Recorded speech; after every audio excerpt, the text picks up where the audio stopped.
ज्यावेळेस कुठल्याही सोसायटीच्या मीटिंग्स होतात, म्हणजे विशेष सर्वसाधारण सभा असेल किंवा सर्वसाधारण सभा असेल, त्याला जी व्यक्ती मेंबर आहे त्यांनीच जाणं अपेक्षित असतं की त्यांच्या वतीनं काही कुणी इतर व्यक्ती ती मीटिंग अटेंड करू शकतं आणि त्यांचं मत नोंदवू शकतं. जनरल सभेमध्ये मात्र असं आहे, जनरल मी बोलतो, हो. की जो मूळ सभासद आहे, मूळ म्हणजे त्या शेअर सर्टिफिकेटच्या वरती ज्याचं नाव आहे हो.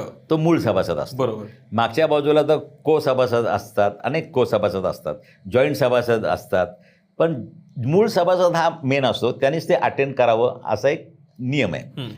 त्याच्या ॲब्सेन्समध्ये नंबर 2, दोघांच्या ॲब्सेन्समध्ये नंबर 3, तिघांच्या ॲब्सेन्समध्ये नंबर 4, असं ते हायरार्की येते.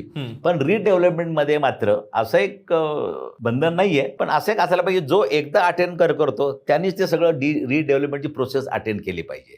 नाहीतर एकदा दुसरा जो येतो, जो मुलगा आला तर त्याचं मत वेगळं येतं, परत वडील आलं तर त्याचं मत वेगळं होतं. त्यामुळे जो पहिल्यांदा रिडेव्हलपमेंटमध्ये जनरली ते लॉ नाही आहे. जनरली लॉ असं आहे की तुम्ही नाही तर तुमच्या वतीनं मुलगा, मग त्याला आम्ही तर शेअर सर्टिफिकेट त्याचं नाव असतंच, जॉईंट असतं, कधी त्याच्यानंतर तो असतो. एकत्रितपणे 4 सभासद शेअर सर्टिफिकेटवर असू शकतात. आम्ही त्याला जॉईंट मेंबरशिप म्हणतो. पण रिडेव्हलपमेंट मात्र जो पहिल्यापासून आहे त्यांनी अटेंड केलं तर जास्त प्रॉब्लेम येत नाही.